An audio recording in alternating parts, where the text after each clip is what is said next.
Sarah Martinez wiped the sweat from her face as she carried the heavy tray of food to table 6. The summer heat made the small diner feel like an oven. But she needed this job. Every dollar counted when you were trying to make ends meet in a small Texas town. The diner was busy today. Cowboys from the nearby ranches came in for lunch after working all morning. Sarah knew most of them by name now. They were good people who always left decent tips. She was walking back to the kitchen when her long blue skirt caught on the broken wooden chair. The chair had been wobbly for weeks, but the owner never fixed anything unless it completely fell apart. Sarah felt herself falling and tried to catch herself, but her ankle twisted as she hit the ground hard. Pain shot up her leg. She lay on the floor, her skirt twisted around her. The diner went quiet as everyone turned to look. "Sarah, are you okay?" called out Mrs. Peterson from behind the counter. Jake Harrison was sitting at the corner table when he heard the crash. He jumped up immediately and rushed over to where Sarah had fallen. Jake owned the biggest ranch in the county and was known for being a good man who helped anyone in trouble. "Don't move," Jake said gently as he knelt beside her. "You might be hurt worse than you think." Sarah's eyes were wide with fear, but not from the pain. Jake reached toward her skirt to check if her leg was injured, and Sarah grabbed his wrist with surprising strength. "Please," she whispered, her voice shaking. "Please don't lift my skirt." Jake stopped and looked at her face. He had never seen anyone look so scared. "Sarah, I just want to help. You might have broken something." "No," Sarah said louder, trying to sit up. "I'm fine, really. I just need to get up." But when she tried to stand, her leg gave out and she cried out in pain. Other people in the diner started gathering around, offering help and asking questions. "Someone call an ambulance," Jake said, pulling out his phone. "No," Sarah said quickly. "No ambulance. I can't afford it. I'm okay." Jake looked at her twisted ankle and the way she was holding her leg. "Sarah, you're not okay. You need to see a doctor." Mrs. Peterson brought over some ice wrapped in a towel. "The ambulance is all ready." "On the way, honey. Don't worry about the money right now." Sarah started to panic. She knew the paramedics would want to examine her legs. They would want to see if anything was broken. They would see what she had spent 5 years hiding from everyone. When the ambulance arrived, 2 paramedics came in with their equipment. The older one, a kind-looking woman named Linda, knelt down beside Sarah. "Hi there, I'm Linda. Can you tell me what happened?" Sarah explained about falling and hurting her ankle. Linda wanted to check for injuries, but Sarah kept pulling her skirt down and refusing to let anyone look at her legs. "Ma'am, I understand you're embarrassed, but I need to check if you have any serious injuries," Linda said patiently. I said, "No," Sarah said, tears starting to fall. "Please just leave me alone." Jake watched Sarah's face and saw something more than just embarrassment. This was real terror. He had seen that look before in injured animals who had been hurt so badly they couldn't trust anyone to help them. "Sarah," Jake said softly, "what if everyone else leaves? What if it's just Linda here to help you?" Sarah looked at Jake with desperate eyes. She wanted to say yes, but she couldn't. She had worked so hard to keep her secret. No one in this town knew about her past. No one knew why she always wore long skirts and pants, even in the hottest weather. But her ankle was swelling badly, and the pain was getting worse. Linda explained that she needed to check if any bones were broken. If Sarah didn't get help now, she might have permanent damage. Finally, Sarah nodded, but she made Jake promise to make everyone else leave the area. Jake asked all the customers and Mrs. Peterson to give them space. He started to leave too, but Sarah grabbed his hand. "Stay," she whispered. "Please stay." Jake nodded and sat down beside her, holding her hand while Linda carefully lifted the edge of Sarah's skirt to examine her ankle and leg. The moment Linda moved the fabric, Jake saw them.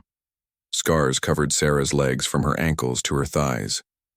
They were old scars, the kind that came from serious burns. The skin was twisted and discolored in places, telling a story of terrible pain and long healing. Jake felt his heart break. Not because the scars looked bad, but because he understood now why Sarah was so afraid. She thought people would be disgusted. She thought people would treat her differently. Sarah saw Jake looking and started to cry harder. "Now you know," she said quietly.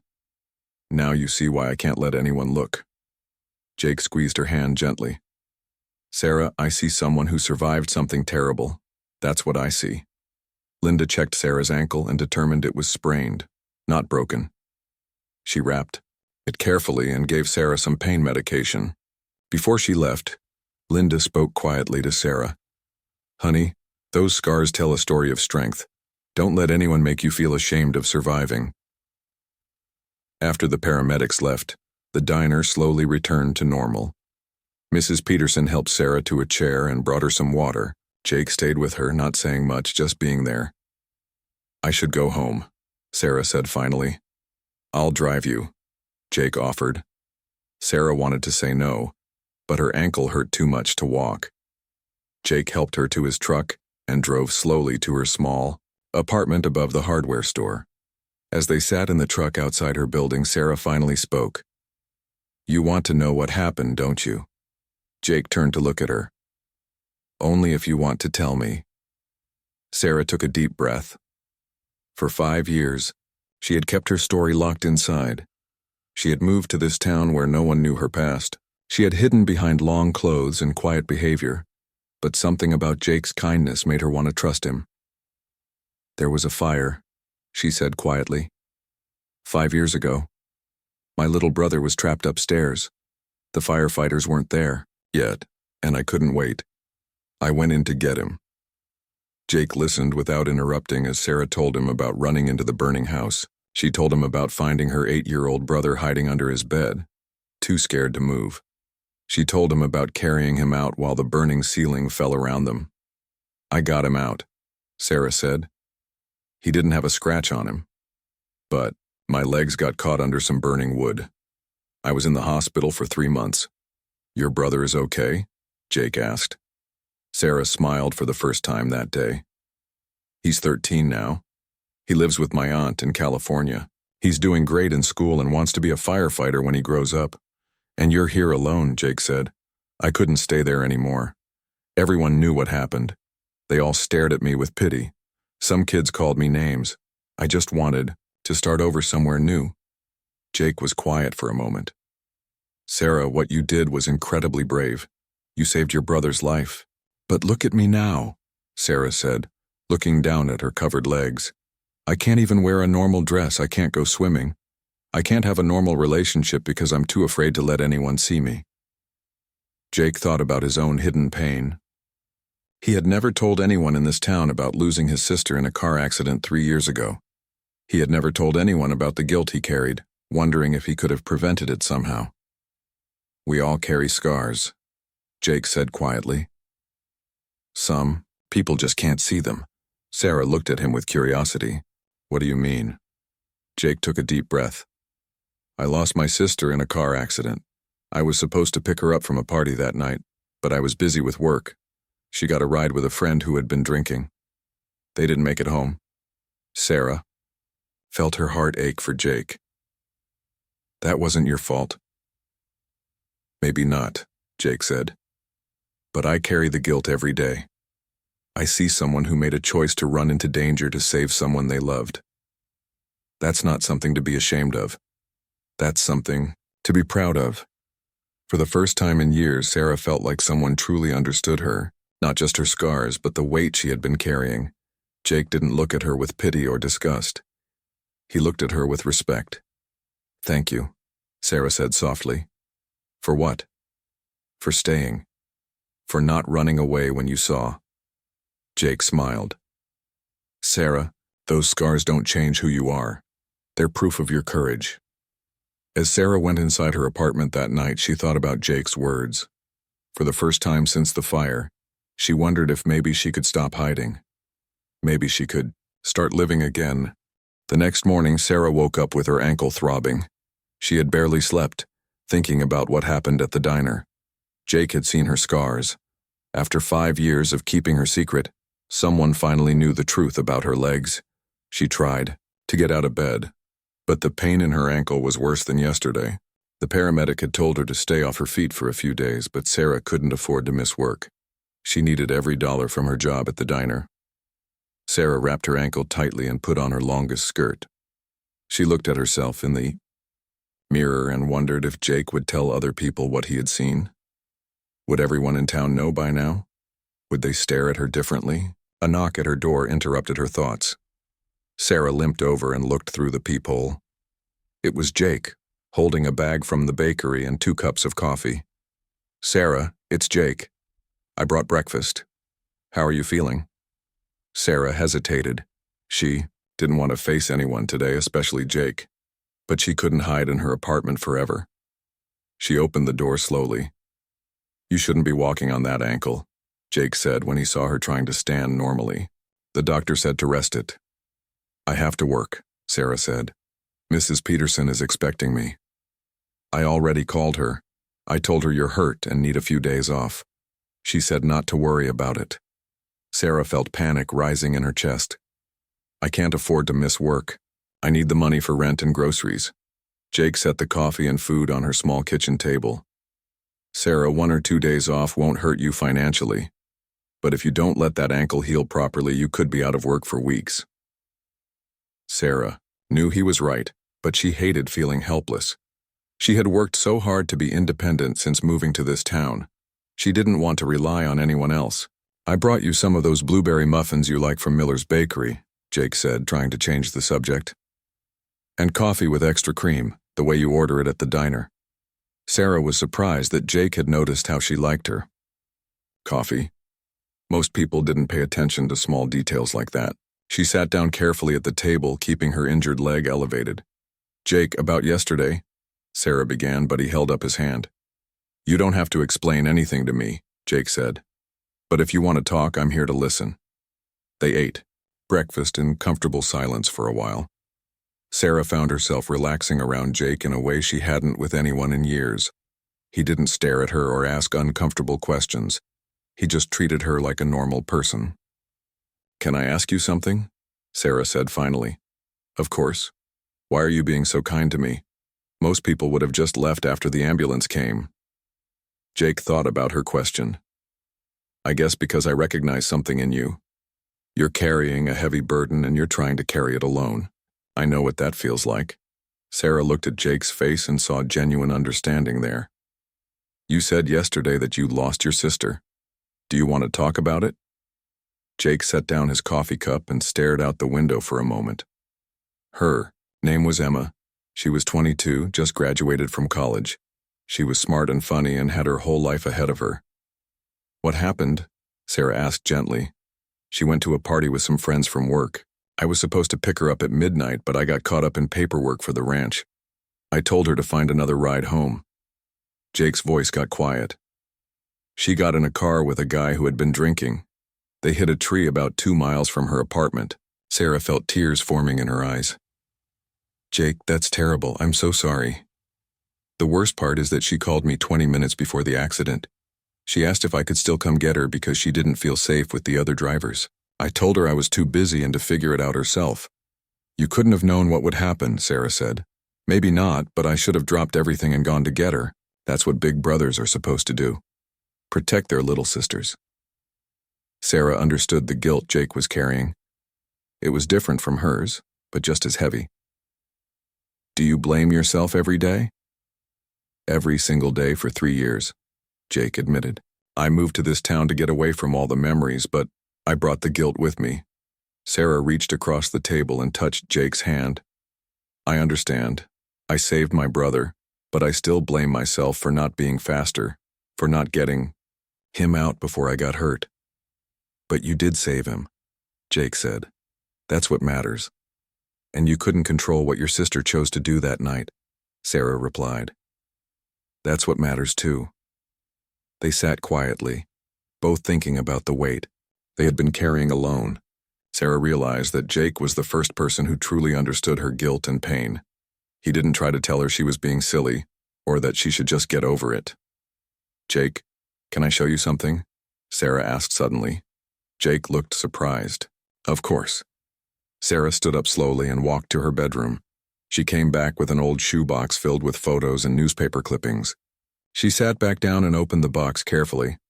"This is my brother Tommy," she said, showing Jake a recent photo. "He sent this last month. He's on his school's baseball team now." Jake looked at the picture of a tall, healthy teenager with a big smile. He looks happy. He is. He doesn't remember much about the fire. He was so scared that night, but he doesn't have nightmares anymore. He's just a normal kid who loves sports and video games. Sarah pulled out a newspaper clipping from 5 years ago. The headline read, "Local Girl Saves Brother in House Fire." There was a photo of Sarah in the hospital, her legs covered with bandages. "I kept this because it reminds me why I got hurt," Sarah said. "I didn't run into that house to be a hero. I ran in because Tommy needed me, and I couldn't let him die." Jake read the article carefully.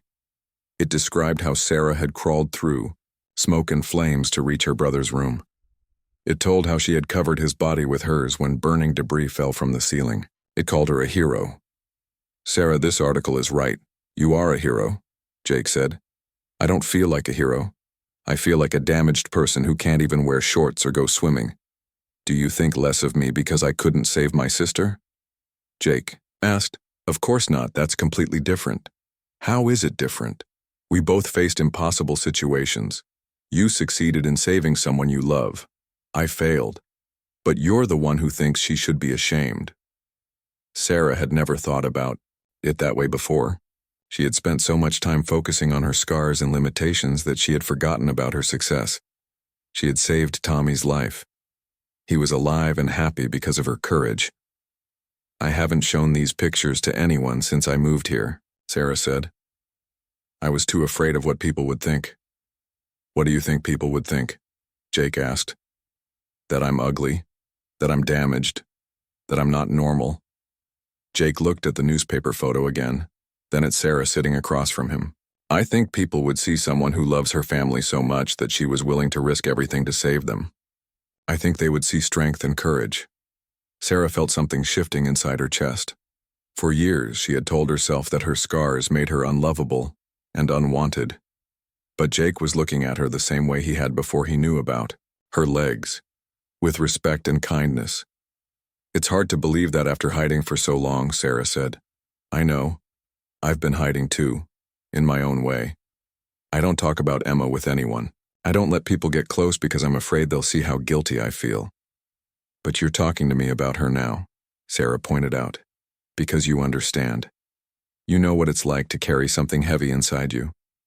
Sarah looked at the photos scattered on the table, pictures of Tommy playing baseball, graduating from 8th grade, smiling with his friends. Pictures of the life he was able to live because she had been brave enough to save him.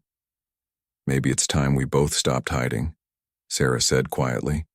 Jake smiled at her. "Maybe it is." They spent the rest of the morning looking through Sarah's photos and talking about their families. Jake told her funny stories about Emma's childhood, and Sarah shared memories of teaching Tommy to ride a bike and helping him with homework. For the first time in years, Sarah felt like herself again. Not the scared woman hiding behind long skirts, but the person she used to be before the fire. Someone who laughed easily and cared deeply about the people she loved. When Jake got ready to leave, he stopped at the door. "Sarah, would you like to have dinner with me tomorrow night? Nothing fancy, just as friends." Sarah felt nervous but also excited. "I'd like that." "Good. And Sarah, thank you for trusting me with your story. It means more than you know." After Jake left, Sarah sat in her quiet apartment thinking about their conversation. She pulled out her phone and looked at Tommy's last text message. He had sent a picture of himself in his baseball uniform with the words, "Wish you could come to my game, sis." For the first time since moving to this town, Sarah wondered if maybe she could visit Tommy. Maybe she was ready to stop hiding and start living again.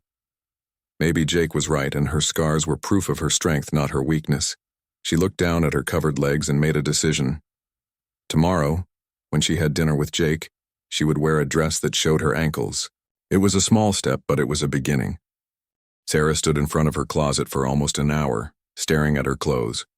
Tonight she was having dinner with Jake, and she had promised herself she would wear something that showed her ankles. It seemed like such a small thing, but her hands were shaking as she looked through her dresses. Finally, she pulled out a navy blue dress she had bought 2 years ago but never worn. It fell just below her knees, showing her lower legs and ankles. Sarah tried it on and looked at herself in the mirror. The scars on her ankles were visible, twisted lines of pink and white skin that told the story of that terrible night.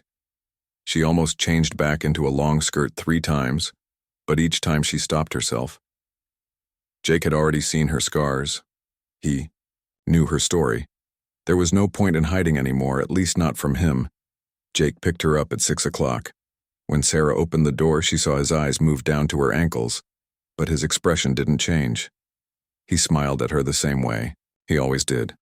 "You look beautiful," he said simply. Sarah felt her cheeks turn red. "Thank you." They drove to a small restaurant on the edge of town.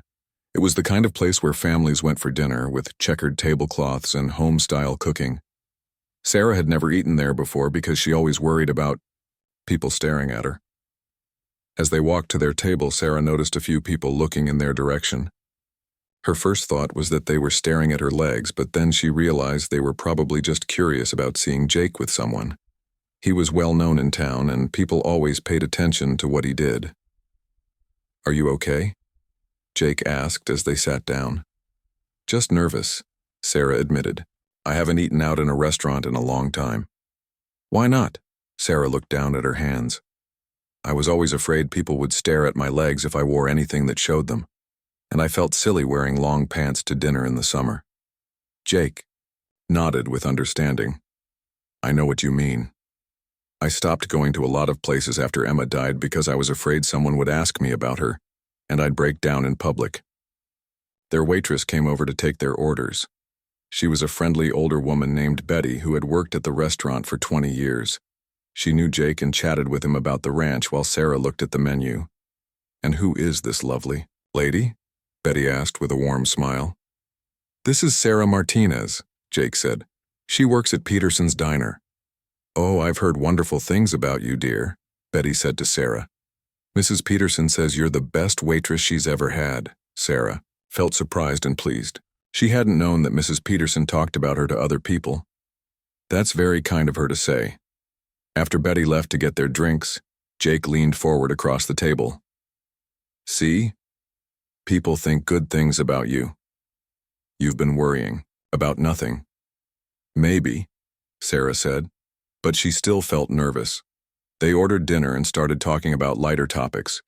Jake told her funny stories about the animals on his ranch, and Sarah shared stories about the interesting customers who came into the diner. Slowly, Sarah began to relax and enjoy herself. Halfway through dinner, a family with 2 young children sat at the table next to them. The little boy, who looked about 5 years old, kept staring at Sarah's ankles. Finally, he got up from his chair and walked over to their table. "What happened to your legs?" he asked innocently. Sarah felt her heart stop. This was exactly what she had been afraid of for 5 years. Everyone in the restaurant seemed to go quiet, and she could feel people looking at her. The boy's mother jumped up quickly. "Tommy, get back here right now, I'm so sorry," she said to Sarah. "He doesn't understand that it's rude to ask personal questions." Sarah looked at the little boy's curious face and suddenly thought about her brother Tommy. He had asked the same question when he first saw her in the hospital.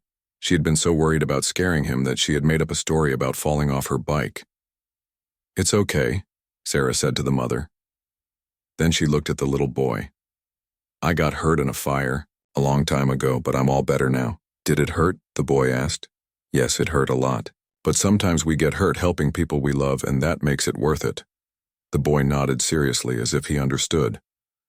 "My daddy has a scar on his hand from when he saved our cat from a big dog." "That sounds like your daddy is very brave," Sarah said. "Are you brave too?" the boy asked. Sarah felt tears forming in her eyes, but they weren't sad tears. "I try to be." The boy's mother smiled gratefully at Sarah. "Thank you for being so patient with him. Tommy, say thank you and come back to our table." "Thank you, lady," the boy said politely before skipping back to his family. Jake reached across the table and took Sarah's hand. "How do you feel?" "Surprised," Sarah said. "I thought I would die of embarrassment if a child ever asked me about my scars, but it wasn't scary at all. He was just curious." Children see things differently than adults do. Jake said. They don't judge the way grown-ups sometimes do. Sarah thought about that as they finished their dinner.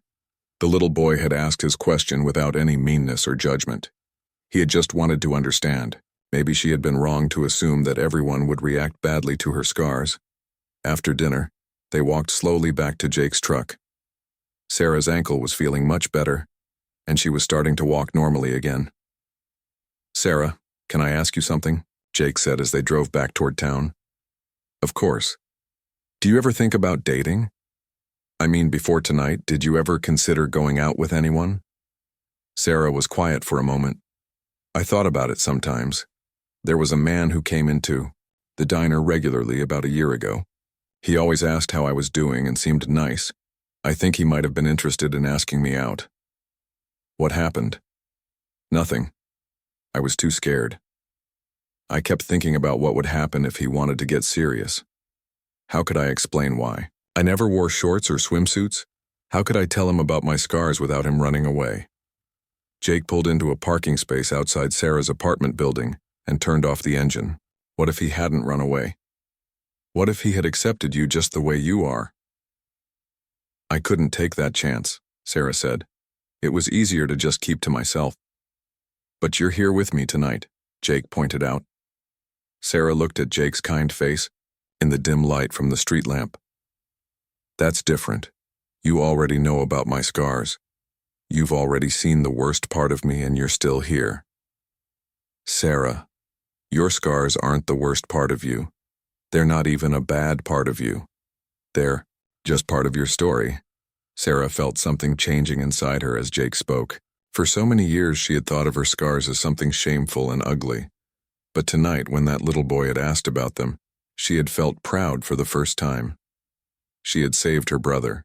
She had been brave. "Jake, can I tell you something?" Sarah said. "Anything.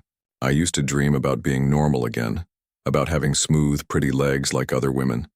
But tonight, for the first time, I'm starting to think that maybe I don't want to be someone else. Maybe I want to be me, scars and all." Jake smiled. "I'm glad to hear that, because I like you exactly the way you are." They sat in comfortable silence for a few minutes, both thinking about how much their lives had changed since meeting each other. "Jake, would you like to come up for coffee?" Sarah asked. "I have something I want to show you." Jake followed Sarah up to her apartment. She made coffee while he sat at her small kitchen table. Then she went to her bedroom and came back with a wooden box he hadn't seen before. "These are letters from Tommy," Sarah said, opening the box. "I've never shown them to anyone." She pulled out dozens of letters and cards that Tommy had sent over the years. Thank you cards for birthday presents, letters telling her about school and friends, and pictures he had drawn for her. "Look at this one," Sarah said, handing Jake a card Tommy had made for her birthday last year. On the front, he had drawn a picture of two stick figures. One was labeled Sarah, and one was labeled Tommy. The Sarah figure had lines on her legs that were clearly meant to be scars. Inside the card, Tommy had written, "Thank you for saving my life. You are the bravest person I know. I love you even more because you got hurt saving me." Jake felt his throat tighten with emotion. "Sarah, this is beautiful." "He's never seen my scars as something bad," Sarah said. "When he was little, he used to trace them with his finger and call them my brave marks. I had forgotten about that until tonight." Sarah pulled out Tommy's most recent letter. "He's been asking me to visit him for years. His graduation from high school is next month and he wants me to be there." "Are you going to go?" Jake asked. Sarah looked at the letter in her hands. "I've been too scared. I was afraid of flying because I'd have to go through airport security, and they might ask me to roll up my pants. I was afraid of staying in hotels because what if there was a fire alarm and I had to evacuate in my pajamas?" "Those are all things that can be planned for," Jake said gently. "I know. I think I was just making excuses because I was scared to face my old life." Sarah put the letters back in the box carefully. "But after tonight, after seeing that little boy's reaction and feeling proud instead of ashamed, I think I'm ready." "Ready for what?" "Ready to visit Tommy. Ready to stop hiding." ready to live my life instead of just surviving it. Jake reached over and squeezed her hand. I think that's wonderful, and if you want company on the trip, I'd be happy to go with you. Sarah looked at Jake with surprise. The next morning, Sarah woke up feeling different.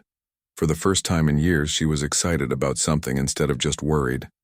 She was going to call Tommy and tell him she would come to his graduation. She made coffee and sat at her kitchen table with her phone.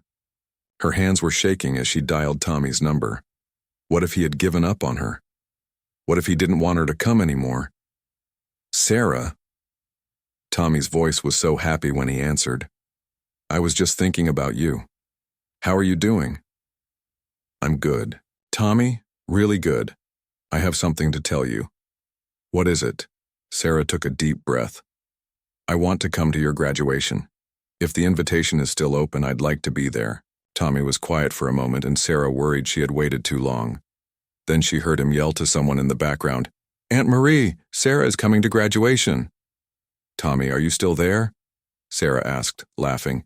Yes, I'm so excited. Aunt Marie wants to talk to you. Sarah's heart started beating faster. She hadn't spoken to her aunt in over a year. Marie had raised Tommy after the fire, and Sarah always felt guilty that she hadn't been able to help more. Sarah? Marie's voice came on the phone. Is it really you? Hi, Aunt Marie. Yes, it's me. Oh, honey, I'm so glad you called. Tommy talks about you every day. He's been wanting you to visit for so long. I know, I'm sorry I've stayed away. I just needed time to heal. You don't need to apologize to me, Marie said kindly. You went through something terrible, but I think you should know how proud Tommy is of you. He tells everyone about his brave sister who saved his life. Sarah felt tears in her eyes. Really? Really. He's written 3 school reports about you. His teachers know the whole story. He's never been ashamed of what happened. Sarah, he's proud. After talking to Marie and making plans for the visit, Sarah called in sick to work. She wanted to spend the day planning her trip and shopping for something to wear to graduation. For the first time in years, she was excited about buying new clothes. Around noon, Jake knocked on her door. He was carrying a small bag from the pharmacy. How are you feeling today? He asked as she let him in. Nervous but excited. I called Tommy this morning and told him I'm coming to graduation. Jake's face lit up. That's wonderful. How did he react? He screamed so loud I think the neighbors heard him, Sarah said, laughing.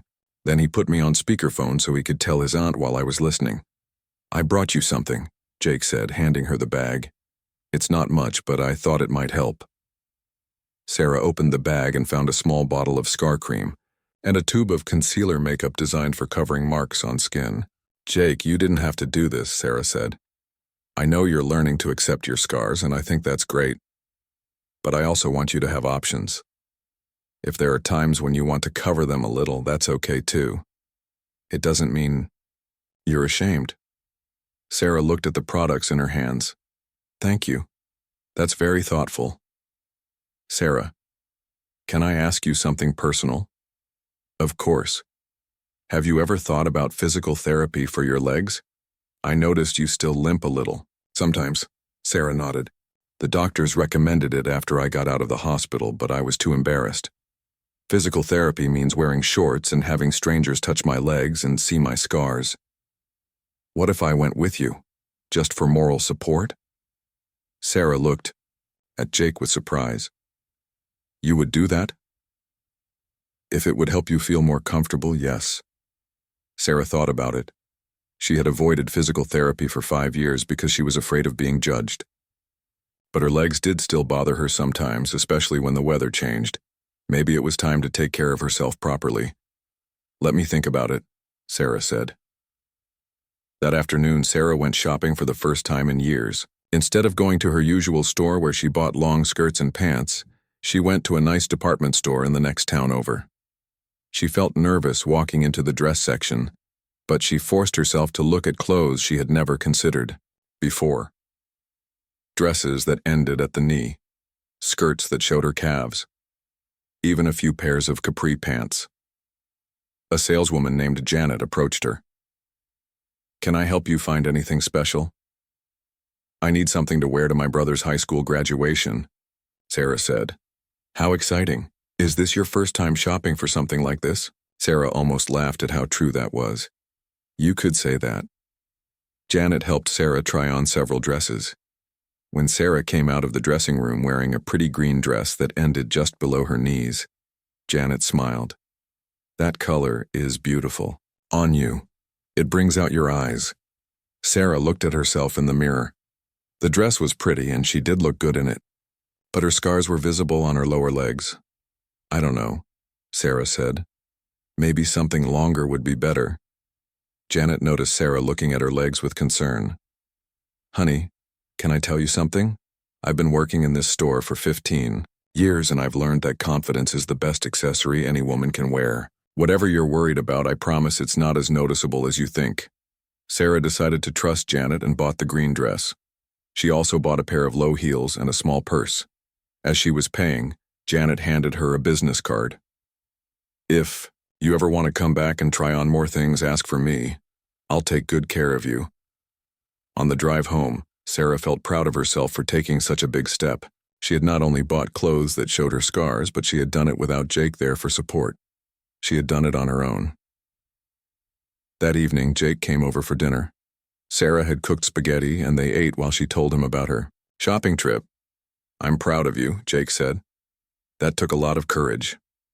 I keep thinking about what you said about carrying scars, about how we all have them, but some people just can't see them.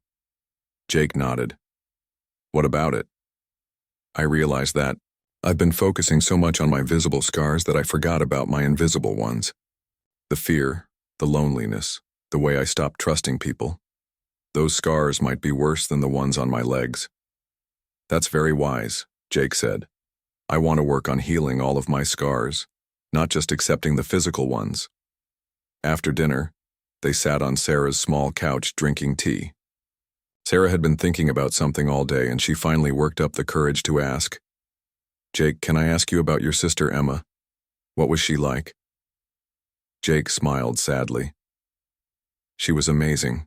She was studying to be a teacher because she loved kids. She was always laughing and making other people laugh.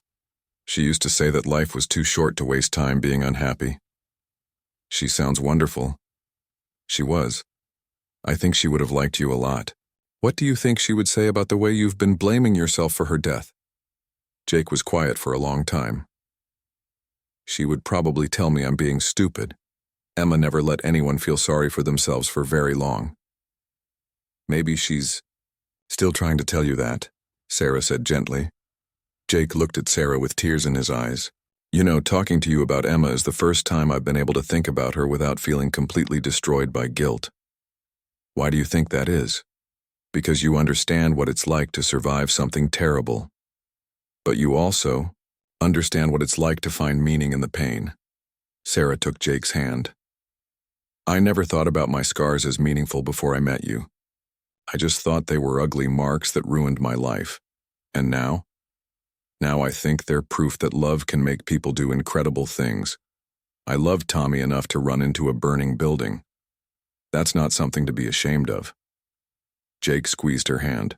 I wish I could see my situation that way. Maybe you can learn to. Maybe we can help each other heal the invisible scars too. They sat together quietly, both thinking about how much their lives had changed since meeting each other. Sarah felt like she was becoming the person she used to be before the fire, but stronger and wiser. Jake, I've decided something, Sarah said. What's that? I want to try physical therapy, and I want you to come with me. If you meant what you said about moral support. I absolutely meant it. And I want to ask you something else. Jake waited for her to continue. Would you come with me to Tommy's graduation? I know it's a lot to ask, but I think I'm ready to introduce you to my family. Jake smiled. I would be honored to meet your brother. Sarah felt a warmth spreading through her chest. For 5 years, she had been alone with her pain and fear. Now she had someone who understood her, someone who saw her scars as proof of her strength instead of signs of her damage. Thank you, she said softly. For what? for helping me remember who I am underneath all the fear, for helping me remember that I'm someone worth loving. Jake pulled her closer and held her gently. Sarah, you were always worth loving. You just needed to remember that yourself. As they sat together on the couch, Sarah thought about how much courage it had taken to make the phone call to Tommy, to go shopping for new clothes, to plan a trip to see her family. But having Jake's support made everything feel possible. She was finally ready to stop hiding and start living the life she deserved. A life where her scars were part of her story, but not the whole story. A life where she could be proud of her strength and open to love and happiness. For the first time in 5 years, Sarah was looking forward to tomorrow. 2 weeks later, Sarah stood in front of the mirror in her hotel room in California.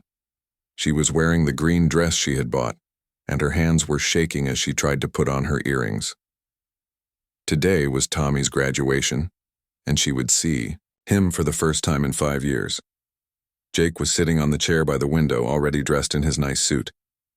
He had been patient with Sarah all morning as she changed outfits 3 times and worried about everything from her hair to her shoes. You look beautiful, Jake said for the 4th time. Tommy is going to be so happy to see you. What if he's disappointed? What if I'm not the sister he remembers? Sarah, you're still the same person who saved his life. You're still the same person who loves him more than anything. That's all that matters to him. Sarah took a deep breath and picked up her purse. The flight to California had been scary, but not as bad as she had expected. Jake had held her hand during takeoff and talked to her about the ranch to keep her mind off her fears. They drove to the high school where the graduation was being held. The parking lot was full of families carrying flowers and balloons. Sarah watched them through the car window and felt nervous butterflies in her stomach. Are you ready? Jake asked. As ready as I'll ever be. They walked toward the school building and Sarah saw her Aunt Marie standing by the entrance. Marie looked older than Sarah remembered, with gray hair and new lines around her eyes, but her smile was exactly the same. Sarah, Marie called out, and rushed over to hug her. You look wonderful, honey. I'm so glad you came. Sarah hugged her aunt tightly, feeling years of guilt and sadness wash over her. I'm sorry I stayed away for so long. Don't apologize. You're here now, and that's what matters. Marie looked at Jake with curiosity. And who is this handsome man? This is Jake Harrison, Sarah said. Jake, this is my Aunt Marie. Jake shook Marie's hand warmly. It's nice to meet you, Mrs. Rodriguez. Sarah talks about you and Tommy all the time. Please, call me Marie. Any friend of Sarah's is family to us. They found seats in the crowded auditorium. Sarah kept looking around for Tommy, but there were hundreds of graduates in their caps and gowns, and they all looked the same from a distance. There he is, Marie said suddenly, pointing toward the stage. 3rd row from the front on the left side. Sarah followed her aunt's finger and saw him. Tommy was so much taller than she remembered, and his face had lost its little boy roundness. But when he turned and scanned the crowd, Sarah could see he still had the same bright eyes and mischievous smile. Their eyes met across the auditorium, and Tommy's face broke into the biggest grin Sarah had ever seen. He waved enthusiastically, almost knocking off his graduation cap. Several other graduates turned to look at what he was so excited about. Sarah felt tears streaming down her face as she waved back. This was her little brother, the boy she had carried out of a burning house, now grown up and graduating from high school. The graduation ceremony felt like it took forever. Sarah listened to speeches about the future and watched as student after student walked across the stage to receive their diplomas. Finally, they called Tommy's name. Thomas Michael Martinez, the principal announced. Tommy walked across the stage with confidence, shook hands with the principal, and received his diploma. As he walked back to his seat, he looked directly at Sarah and mouthed the words, "Thank you." Sarah knew he wasn't just thanking her for coming to graduation. He was thanking her for saving his life, for giving him the chance to reach this moment. After the ceremony, families gathered on the school lawn to take pictures and celebrate. Sarah saw Tommy before he saw her. He was talking to a group of friends, still wearing his cap and gown, when he noticed her walking toward him. Sarah! He shouted and ran to her, lifting her off the ground in a huge hug. Tommy, I can't believe how tall you are, Sarah said, laughing and crying at the same time. I can't believe you're really here, Tommy said. I was so afraid you might change your mind. I almost did about 100 times, but I couldn't miss this day. Tommy looked at Jake, who was standing a few feet away, giving them space for their reunion. Is this the famous Jake I've heard about? Sarah blushed. Tommy, this is Jake. Jake. Meet my little brother who isn't so little anymore. Jake stepped forward and held out his hand, but Tommy ignored it and gave him a big hug instead. Thank you for taking care of my sister, Tommy said seriously. She takes pretty good care of herself, Jake replied. But it's been my pleasure to know her. They spent the next hour taking pictures and talking. Tommy introduced Sarah to his friends, his teachers and his girlfriend, a sweet girl named Ashley who had heard all about Sarah's heroic story. I can't believe I'm finally meeting you, Ashley said. Tommy talks about you all the time. He's so proud of what you did. Sarah looked at Tommy with surprise. You told your friends about the fire? Of course I did. Why wouldn't I? You're a hero, Sarah. I want everyone to know that my sister saved my life. Sarah felt overwhelmed by Tommy's pride in her. She had spent so many years thinking her scars made her someone to be ashamed of, but Tommy saw them as badges of honor. Later, they went to a restaurant to celebrate. Marie had reserved a table for 6, including Jake and Ashley. As they ate dinner, Tommy told them about his plans for college in the fall. I got accepted to the fire science program at the community college, Tommy said. I want to be a firefighter, like the ones who helped us that night. Sarah felt her heart swell with pride. Tommy, that's wonderful. I'm so proud of you. I've wanted to be a firefighter since I was 8 years old. I want to help people the way you helped me. Are you sure that's what you want? Sarah asked. It's dangerous work. Tommy reached across the table and took her hand.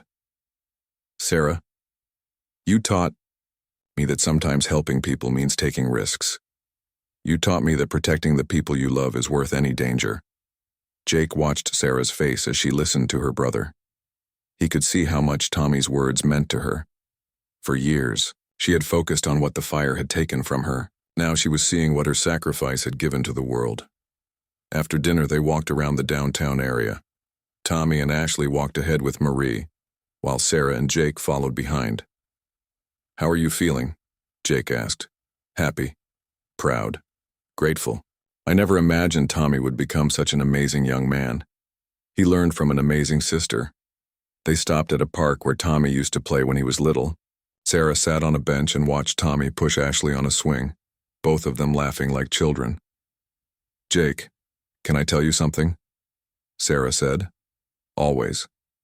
For 5 years I thought the fire was the worst thing that ever happened to me. But sitting here, watching Tommy graduate and seeing the man he's become, I'm starting to think it might have been the most important thing that ever happened to me. What do you mean?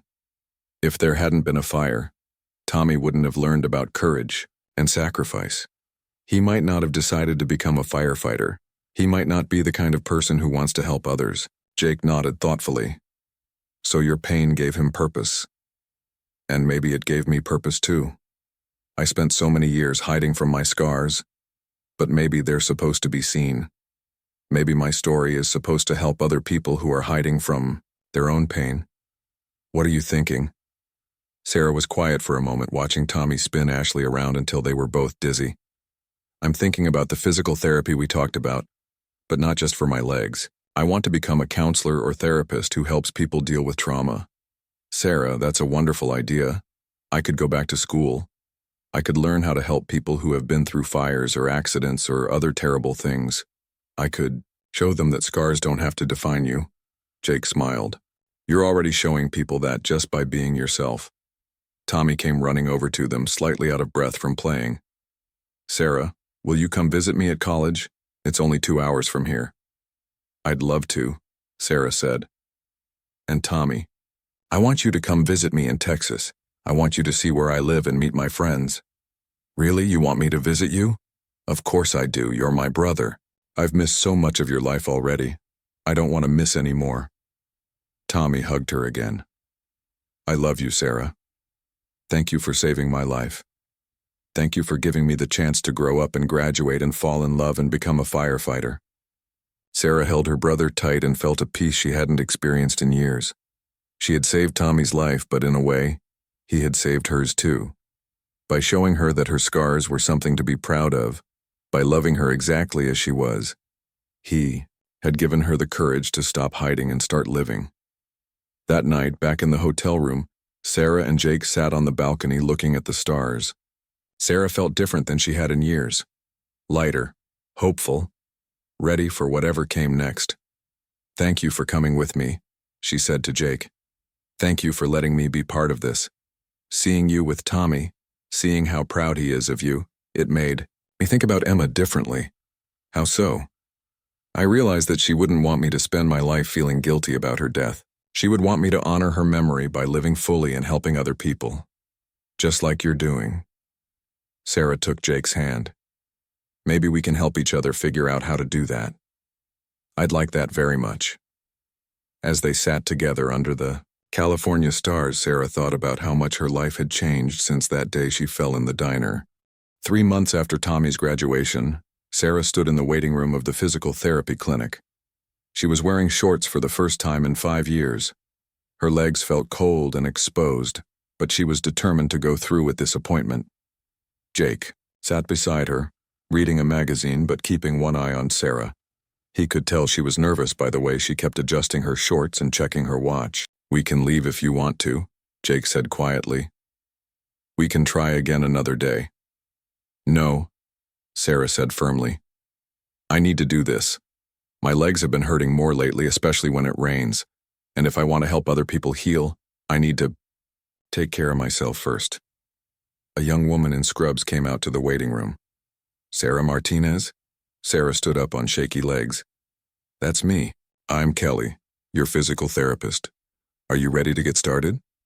Sarah nodded and followed Kelly down a hallway lined with exercise equipment. Jake walked beside her, carrying her purse and offering silent support. The therapy room was bright and clean, with large windows and encouraging posters on the walls. Kelly led Sarah to a chair and sat down across from her with a clipboard. Before we start, I'd like to know a little about your medical history, Kelly said.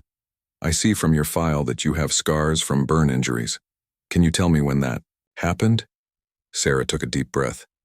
5 years ago, I was in a house fire. I got burned on my legs while saving my brother. Kelly looked up from her clipboard with interest. You saved someone from a fire? That's incredible. Sarah felt surprised. She had expected Kelly to focus on her injuries, not her heroism. Thank you. It was just something I had to do. Well, let's see what we're working with, Kelly said kindly.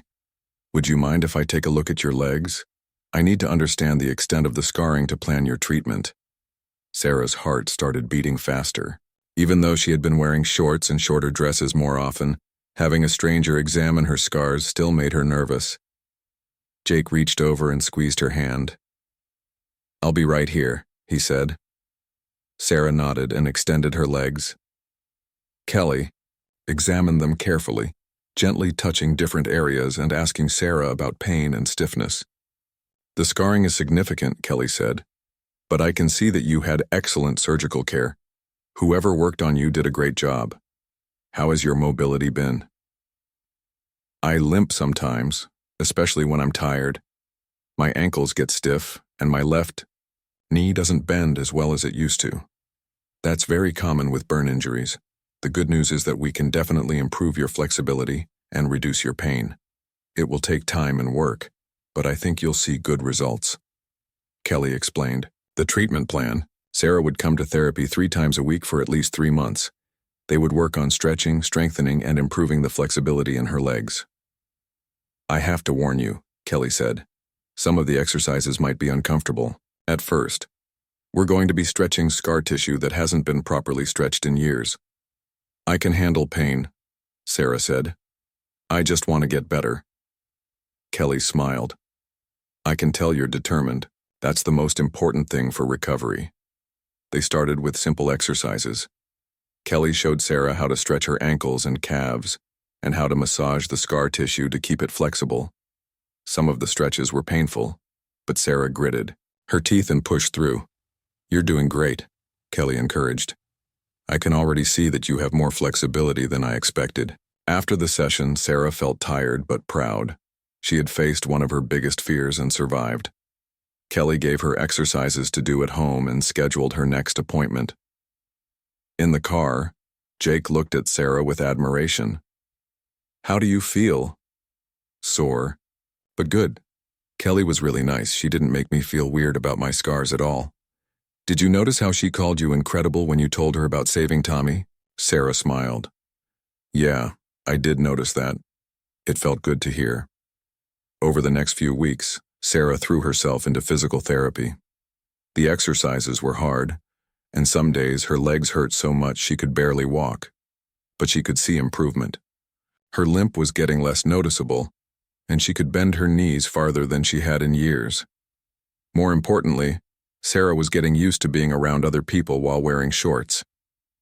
The physical therapy clinic was always busy with patients, recovering from all kinds of injuries. Sarah saw people with missing limbs, people in wheelchairs, and people with scars much worse than hers. One day, while Sarah was doing her exercises, an older man on the next table started talking to her.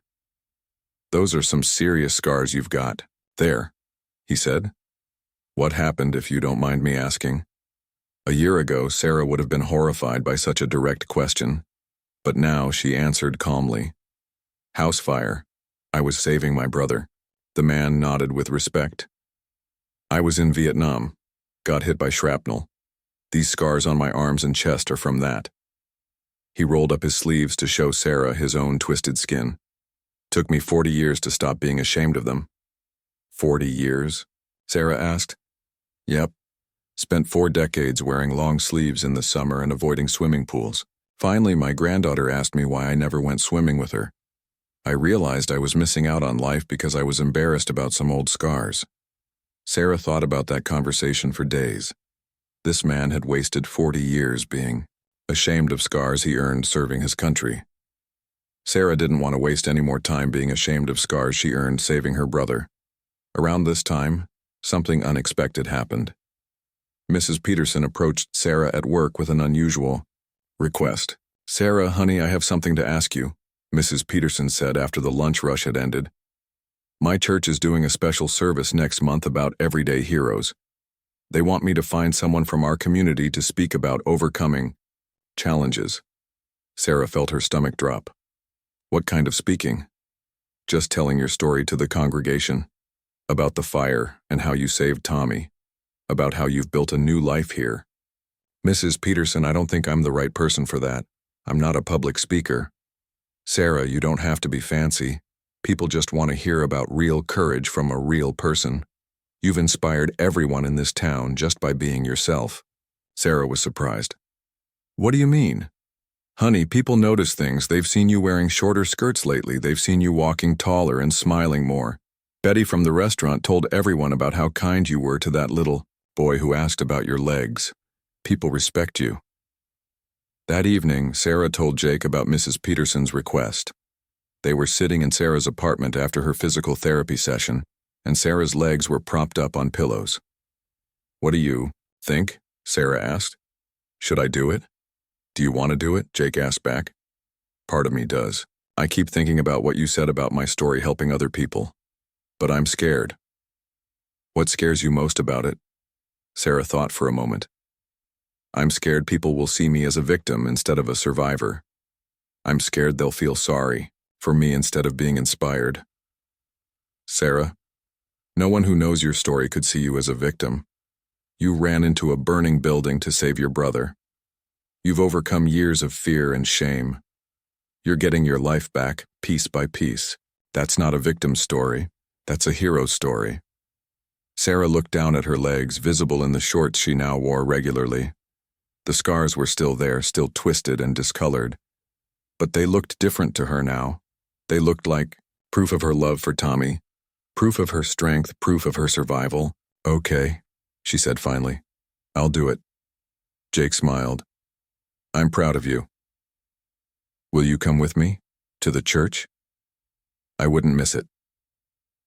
The next day, Sarah called Mrs. Peterson and agreed to speak at the church service. Mrs. Peterson was thrilled and immediately started making plans for the event. Word spread quickly through the small town. Sarah was surprised by how many people stopped her on the street to say they were looking forward to hearing her speak. The mailman, the grocery store clerk, even the bank manager mentioned it to her. I had no idea so many people knew about my story, Sarah told Jake one evening. Small towns talk, Jake said, but they're talking about you with respect and admiration, not gossip. Sarah spent the next 2 weeks preparing what she would say. She practiced in front of the mirror and with Jake. She wrote down her main points, so she wouldn't forget anything important. The most important thing she wanted people to understand was that scars didn't have to limit your life. Whether they were visible like hers or invisible like the emotional wounds many people carried, scars could be overcome. I want to tell them that healing is possible, Sarah told Jake. That you can go from hiding in shame to living with pride. That sometimes the worst thing that happens to you can lead to the best parts of your life. What do you mean by that? Jake asked. If there hadn't been a fire, I never would have moved to this town. I never would have met you. I never would have learned how strong I really am.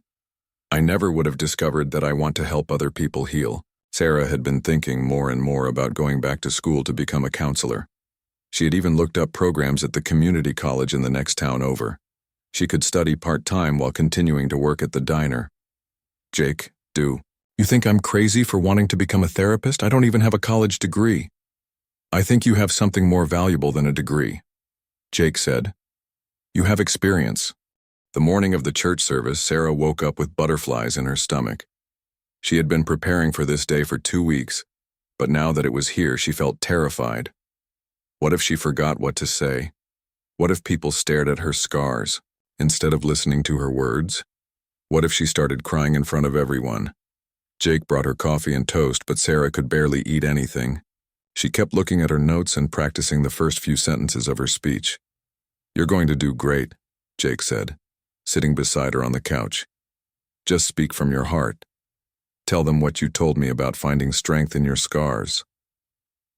What if they don't understand? What if they think I'm just showing off or looking for attention? Jake took her hands in his. Sarah, these people have watched you work at the diner for 3 years. They've seen how kind you are to customers, how hard you work, how quietly you've lived your life.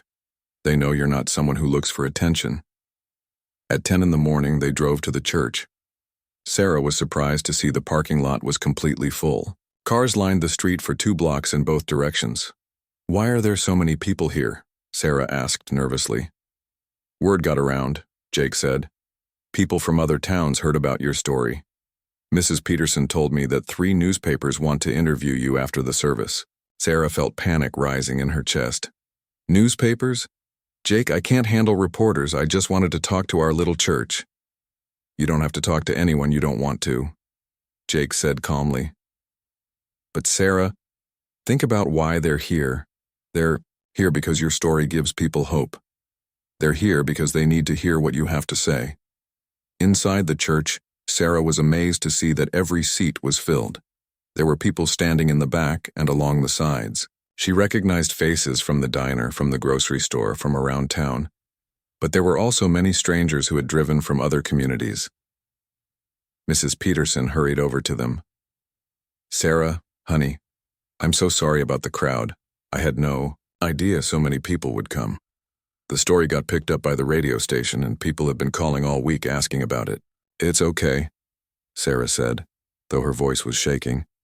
I just need a few minutes to calm down. Pastor Williams, a kind older man who had been leading the church for 20 years, came over to greet them. Sarah, thank you so much for agreeing to share your story with us. I've been a pastor for 30 years, and I've rarely seen people as excited to hear someone speak. Pastor Williams, what if I say the wrong thing? What if I'm not inspiring enough? My dear, you don't need to try to be inspiring. Just tell the truth about your life. Truth is always inspiring. Sarah sat in the front row with Jake, watching as the church filled up even more. She saw Kelly from the physical therapy clinic, Betty from the restaurant, and the mailman who always asked about her day. In the third row, she spotted the older man from physical therapy, the Vietnam veteran who had told her about wasting 40 years being ashamed of his scars. When it was time for her to speak, Pastor Williams introduced her to the congregation. "Today we have with us someone who shows us what real courage looks like," he said. 5 years ago, Sarah Martinez ran into a burning building to save her 8-year-old brother. She succeeded in saving his life but suffered severe burns on her legs. Today she's going to share with us her journey from that terrible night to this moment of hope and healing. Sarah walked to the podium on slightly unsteady legs.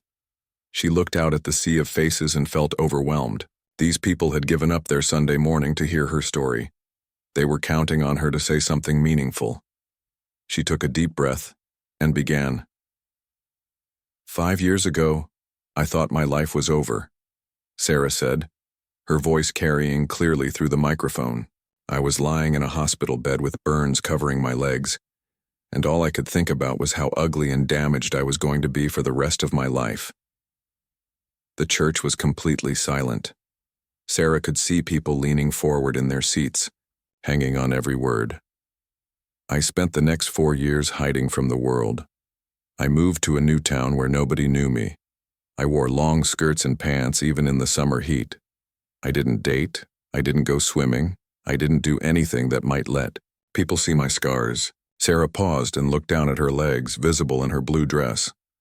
I was so ashamed of these marks on my skin that I forgot about the reason I got them. I forgot that I had saved my little brother's life. I forgot that these scars were proof of my love, not proof of my damage. She looked up and found Jake in the crowd. He was smiling at her with encouragement and pride. Everything changed for me 6 months ago when I fell at work and hurt my ankle. A kind man named Jake Harrison was there to help me.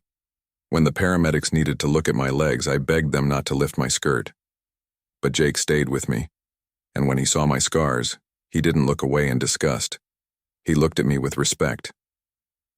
Sarah saw several people in the audience wiping away tears. In the front row, Mrs. Peterson was crying openly. Jake helped me see my scars differently. He helped me remember that I didn't get these marks because I was weak or careless. I got them because I was brave enough to run into a burning building, to save someone I loved. Sarah's voice grew stronger as she continued. My brother Tommy is now 18 years old. He just graduated from high school, and he's going to college to become a firefighter. When people ask him about his sister, he doesn't tell them about my scars. He tells them that I'm a hero who saved his life. The Vietnam veteran in the third row was nodding, tears streaming down his face. I wasted 4 years being ashamed of my scars, Sarah said. 4 years when I could have been living fully, loving freely and helping other people. I don't want anyone else to waste their years the way I did. Sarah looked around the church at all the faces watching her. We all have scars. Some of them you can see like mine. Some of them are invisible, hiding in our hearts and minds. Some people have scars from accidents or illnesses. Some have scars from being hurt by other people. Some have scars from their own mistakes and regrets. She thought about Jake and his guilt over his sister's death. She thought about all the people who might be hiding their own pain and shame. But I want you to know that your scars don't define you. They don't make you broken or unworthy of love. They are proof that you have survived something difficult. They are proof that you are stronger than whatever tried to destroy you. Sarah's voice was clear and confident now. I used to think that my scars made me unlovable. But I learned that the right people don't love you despite your scars. They love you because of everything you are, including your scars. She smiled as she looked at Jake again. I used to think that my scars meant my life was over. But now I know that they were actually the beginning of a new life. A life where I know how strong I really am. A life where I can help other people find their own strength. Sarah took a deep breath for her final words. If you're hiding from something in your life, if you're ashamed of your scars, whether they're visible or not, I want you to know that healing is possible. You don't have to hide forever. You don't have to carry your pain alone. I'm going back to school to become a counselor because I want to help other people who are struggling with trauma and shame. I want to show them that no matter how broken you feel, you can build a beautiful life. Sarah paused and looked around the church one more time. My scars used to be my greatest source of shame. Now they're my greatest source of strength. They remind me every day that love can make people brave enough to do impossible things. They remind me that I am a survivor, not a victim. Thank you for listening to my story. Thank you for giving me the courage to share it, and remember, whatever scars you're carrying, you are not alone. The church erupted in applause. People stood up, clapping and crying and calling out words of encouragement. Sarah felt overwhelmed by the response, but in a good way. She had done it. She had shared her deepest shame with hundreds of people, and they had received it with love and acceptance. As she walked back to her seat, people reached out to touch her hand or pat her shoulder. She heard whispered words of thank you and "you're amazing," and I needed to hear that. After the service, Sarah was surrounded by people who wanted to talk to her. A woman with a prosthetic arm thanked her for talking about invisible scars. A man with facial scars from a car accident said he was going to stop wearing makeup to cover them. A teenage girl who had been cutting herself said Sarah's words made her want to get help. You've started something important here, Pastor Williams told Sarah. I think God has big plans for you. The newspaper reporters were patient and respectful. They asked thoughtful questions about her journey and her plans to become a counselor. One reporter told her that her story would be featured in newspapers across 3 states. Are you ready for that kind of attention? The reporter asked. Sarah thought about it for a moment. I think I am.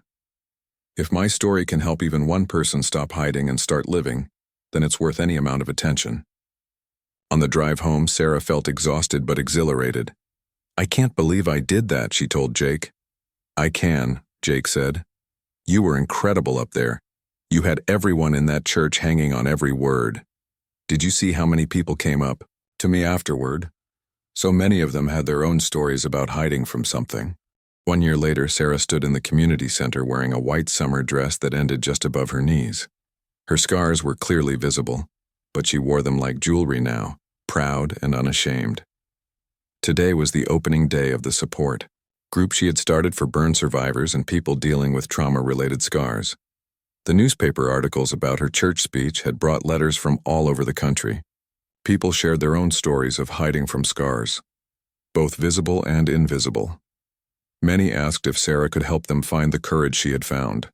That's when Sarah knew what she wanted to do with her life.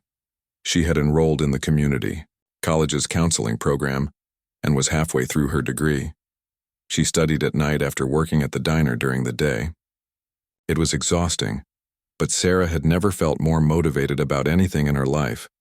The support group was her first step toward her dream of becoming a professional counselor. She had convinced the community center to let her use a room every Saturday afternoon. 5 people had signed up for the first meeting. Jake walked into the room carrying a box of cookies from Miller's Bakery. How are you feeling? He asked, setting the cookies on the table. Nervous but excited, Sarah said. What if nobody shows up? What if I don't know how to help them? Sarah, you've been helping people your whole life. Remember how you helped that little boy at the restaurant understand about courage? Remember how your speech helped all those people at the church? You don't need a degree to have wisdom. The first person to arrive was Maria Santos, a young mother who had been burned in a kitchen fire 3 months earlier. She walked in wearing long pants and a long-sleeved shirt despite the summer heat. Are you Sarah? Maria asked quietly. Yes, and you must be Maria. I'm so glad you came. Maria looked around the empty room nervously. I almost didn't come. I've never talked to anyone about my burns except my doctor. That's okay, Sarah said gently. We'll go at whatever pace feels comfortable for you. Next to arrive was David Chen, a construction worker who had been injured in an electrical accident. His arms were covered with scars that had healed in twisted patterns. He wore long sleeves even though it was 90 degrees outside. I read about you in the newspaper, David told Sarah. I've been hiding my scars for 2 years. My wife says I need to get help, but I didn't know where to start. An older woman named Ruth Williams came in next. She walked with a cane and had scars on her face from a car accident 20 years earlier. I've been dealing with these scars for 2 decades, Ruth said. But I saw your speech and realized I'm still letting them control my life. I thought maybe it was time to change that. The last two people to arrive were Janet Morrison, a teenager whose legs were scarred from a dog attack, and Kevin Brooks, a veteran with burn scars on his hands and arms. When everyone was seated in a circle, Sarah looked around at the group. She saw the same fear and shame in their faces that she had carried for so many years. But she also saw hope, or they wouldn't be here. "Thank you all for coming," Sarah began. "I know it took courage to walk through that door today. A year ago, I couldn't have imagined sitting in a room like this with my scars showing. I couldn't have imagined talking openly about my injuries." She told them her story, starting with the fire and ending with her decision to start this support group. As she spoke, she watched the faces around her. She saw recognition, understanding, and relief. "The most important thing I want you to know," Sarah said, "is that you're not alone. You're not the only person who has ever felt ashamed of scars. You're not the only person who has ever hidden from the world because of how you look." Maria spoke first. "I haven't been swimming with my children since my accident. They keep asking why Mommy won't go in the pool anymore. I quit my softball team," Janet added. "I used to love playing, but now I'm too embarrassed to wear shorts." David nodded. "I make my wife turn off the lights when we're intimate. I can't stand the thought of her seeing my arms clearly." Ruth surprised everyone by speaking up. "I've been wearing heavy makeup to cover my facial scars for 20 years. I spend an hour every morning trying to make myself look normal." Kevin, the veteran, had been quiet until now. "I got these burns trying to save my buddy in Afghanistan. He didn't make it. Sometimes I think I don't deserve to heal when he didn't survive." Sarah felt her heart break for Kevin. His situation was so similar to her own guilt about surviving when things could have gone differently. "Kevin, can I ask you something?" Sarah said gently. "If your buddy could see you now, hiding from life, because of scars you got trying to save him, what do you think he would say?" Kevin was quiet for a long moment. "He'd probably tell me to stop being an idiot and go live my life." "I think he would too," Sarah said. "Just like my brother would be heartbroken if he knew I spent 4 years hiding because of scars I got saving him." They spent the next hour sharing stories, fears, and small victories. Maria talked about her children's questions. Janet talked about missing her friends. David talked about his wife's patience and love. Ruth surprised everyone by taking off her makeup with a tissue right there in front of the group. Her facial scars were visible, lines across her cheek and forehead that told the story of her accident. "This is what I really look like," Ruth said, her voice shaking. "I haven't let anyone see me without makeup in 20 years. The group sat in respectful silence, and then Janet spoke up. "You look beautiful, Ruth. Those scars don't make you ugly. They make you look like someone who survived something terrible." By the end of the meeting, everyone had committed to one small step. Maria would take her children to the community pool next weekend. Janet would go to her next softball practice. David would have a conversation with his wife about his insecurities. Ruth would go to the grocery store without makeup. Kevin would visit the VA counselor he had been avoiding. After everyone left, Sarah and Jake cleaned up the room together. "How do you feel about the first meeting?" Jake asked. "It felt right," Sarah said. "Like this is what I'm supposed to be doing with my life. I'm proud of you. You gave those people something precious today." "What's that?" "Hope, and permission to stop hiding." Over the next few months, the support group grew. Word spread through doctors' offices and hospitals. People drove from 3 counties away to attend meetings. Sarah started a second group for teenagers and a third group specifically for veterans. The local newspaper did a follow-up story about Sarah's work. The headline read, "From Victim to Healer, Local Woman Turns Tragedy into Hope for Others." Sarah framed that article and hung it in her apartment. Not because she wanted to celebrate being in the newspaper, but because the word healer felt like the most accurate description of who she was becoming. One evening in late fall, Jake came to Sarah's apartment with a serious expression on his face. They had been dating officially for 6 months now, and Sarah had never been happier. But tonight, Jake looked nervous. "Sarah, I have something I want to ask you," he said. Sarah felt her heart start beating faster. What is it? Jake got down, on one knee, and pulled out a small velvet box. Sarah Martinez, you saved your brother's life 5 years ago, but you saved my life too. You showed me that scars can be beautiful, that pain can have purpose, and that love can heal anything. Sarah started crying before he even opened the box.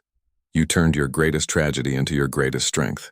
You took your deepest shame and transformed it into your most powerful gift. You are the bravest, strongest, most inspiring person I've ever known. Jake opened the box to reveal a simple but beautiful diamond ring. Will you marry me? Will you let me spend the rest of my life supporting your dreams and celebrating your courage?